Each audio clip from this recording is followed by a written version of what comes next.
Hello बच्चों, आज पढ़ते हैं हम नगरीय भूगोल में केंद्रीयता का सिद्धांत। यह मानव भूगोल के अधिवास भूगोल की एक शाखा है, जिसके अंतर्गत शहरों और एवं नगरों का अध्ययन, उनकी उत्पत्ति, स्थिति, कार्यात्मक प्रतिरूप, विकास आदि को ध्यान में रखकर किया जाता है।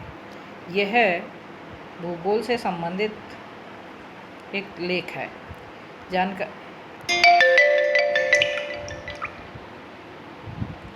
यह श्रेणी नगरीय नियम, नगर विकास के सिद्धांत। पहला है संकेंद्रीय बल सिद्धांत या वलन सिद्धांत। इस सिद्धांत का प्रतिपादन 1927 में अमेरिकी समाजशास्त्री बर्गिस ने किया था। इनका सिद्धांत अमेरिका के नगरों के, विशेष रूप से शिकागो के अध्ययन पर निर्भर है। इस सिद्धांत में बताया गया है कि किसी नगर का विस्तार केंद्र से बाहर की ओर नगरीय रूप में होता है, जिसके संकेंद्रीय बलों की एक श्रेणी बन जाती है। इसकी संकेंद्रीय पेटियों की श्रेणियां एक आदर्शवादी विचारधारा है।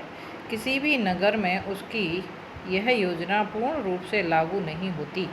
धरातलीय रुकावटें जैसे नदियां, झीलें, पहाड़ियां, हिमनद, खाइयां आदि नगर के क्षेत्रीय ढांचे को बिगाड़ देती हैं। यातायात मार्ग जैसे कि रेल मार्ग, मोटर मार्ग आदि भी इस ढांचे को छोटे छोटे भागों में बांट देते हैं। शिकागो नगर का विकास बहुत तेज़ी के साथ टेक्नोलॉजी के विकास के कारण हुआ।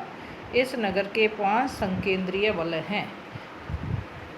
वलय केंद्र से बाहर की ओर जिस प्रकार से निर्मित हैं, उनके अनुसार नगरीय विकास को इन 5 संकेंद्रीय वलों द्वारा समझाया जा सकता है। पहला है आंतरिक व्यापारिक केंद्र, जिसमें प्रथम व भीतरी क्षेत्र के CBD आंतरिक केंद्रीय व्यापारिक क्षेत्र का नाम दिया है। यह वह स्थान है जहां गगनचुंबी इमारतें मिलती हैं। यहाँ पर ही दुकानें, थिएटर, होटल, दफ्तर तथा अन्य व्यापारिक प्रतिष्ठान होते हैं। यह क्षेत्र वास्तविक रूप से खुदरा व्यापार के क्षेत्र, निर्माण और व्यापारिक मनोरंजन की सुविधा वाला होता है। शिकागो में इस क्षेत्र को सबवच कहा गया है। न्यूयॉर्क में इसी रिहायशी एवं केंद्रमुखी क्षेत्र कहा गया है। पिट्सबर्ग में इसे गोल्डन टेम्पल का नाम दिया गया है। अमेरिकी नगरों में यह विशेष रूप से बहुत सी जगह घेरे रहता है। यहाँ पर कम स्थान घेरने वाले उद्योग विकसित होते हैं। इनका अधिकांश भाग अरिहायशी होता है। संक्रमण पेटी दूसरी है संक्रमण पेटी। यह पेटी CBD आंतरिक व्यापारिक केंद्र को चारों ओर से घेरे रहती है। इसके अंदर रिहायशी क्षेत्र होते हैं, जिसमें जगह जगह पर उद्योग व व्यापारिक संस्थान होते हैं, जो आंतरिक पेटी से आकर यहाँ बस जाते हैं। यह क्षेत्र औद्योगिक एवं व्यापारिक क्षेत्र के मध्य का क्षेत्र होता है, जिसका अतिक्रमण इन दोनों क्षेत्रों द्वारा किया जाता है, इसलिए इसे संक्रमण क्षेत्र कहा गया है। इस क्षेत्र को इसके उपयोग व बदलती हुई विशेषताओं के आधार पर आसानी से पहचाना जा सकता है। नगर में रहने वाले पुराने लोगों के मकान, पुरानी बनावट के मकान, कमरों का किरायों पर सुलभ होना, कम आमदनी वाले लोग, गंदे गंदे मकान व गलियां यहाँ पर देखने को मिलती हैं।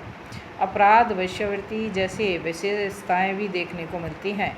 अमेरिका के अनेक नगरों में यह क्षेत्र नए अप्रवासियों द्वारा बसाया हुआ मिलता है। श्रमिक लोगों के रिहायशी मकानों का क्षेत्र तीसरा है। यह क्षेत्र संक्रमण पेटी के चारों ओर से घेरे होता है। यह देखने में संक्रमण पेटी से अच्छा लगता है। यहाँ पर उद्योगों में काम करने वाले श्रमिक रहते हैं। ये लोग संक्रमण पेटी में तो रहना पसंद नहीं करते, लेकिन नगर के भीतरी भाग के पास में ही रहना पसंद करते हैं, ताकि वो नगर में अपने काम करने के स्थान पर आसानी से पहुंच सकें। यहाँ पर मध्यम श्रेणी के लोगों के मकान कम देखने को मिलते हैं। शिकागो में यह क्षेत्र मकानों का क्षेत्र है, जिसकी सीमा 2 मंजिल वाले मकानों द्वारा निश्चित की जाती है। इसमें नीचे के मंजिल में मकान मालिक व ऊपर मंजिल में किराएदार रहता है। यहाँ ऐसा देखने को आता है कि बाप कारखानों में काम करते हैं, जबकि उनके बेटे बेटियाँ CBD आंतरिक केंद्रीय व्यापारिक क्षेत्रों में काम करते हैं, नाच घर तथा सिनेमा घर देखते हैं तथा विवाह के पश्चात इस पेटी के बाहर फैली पेटी में रहना पसंद करते हैं। फोर्थ है श्रेष्ठतर रिहायशी मकानों का क्षेत्र मध्यम श्रेणी के लोगों का निवास क्षेत्र है। यह पेटी श्रमिक लोगों के रिहायशी मकान पेटी के बाहर विस्तृत रूप से फैली रहती है। यहाँ पर व्यापारिक कार्यों में लगे लोग रहते हैं। इनमें छोटे छोटे व्यापारिक संस्थानों के मालिक, मैनेजर आदि आते हैं। यह होटल के भी देखने को मिलते हैं। इमारतें कई कमरों वाली होती हैं। ज़्यादातर मकानों में एक परिवार रहता है। मकानों के आगे काफ़ी बड़ा खुला क्षेत्र रहता है, जिसका प्रयोग बाग बगीचे के रूप में किया जाता है। लास्ट है नगरों को अभिगमन करने वाला क्षेत्र। यह नगर की बाहरी पेटी होती है, जिसमें स्थित उपनगरीय क्षेत्रों का अनुवांशिकी नगरों के साथ अभिगमन होता रहता है। कुछ विद्वानों ने इस बाहरी पेटी की बस्तियों को शयनगार नगर का नाम भी दिया है, क्योंकि ये नगर में काम करने वाले लोगों को रात में आश्रय प्रदान करती हैं और दिन में ये लोग नगर में काम करने को चले जाते हैं। ग्रागर अधिवास।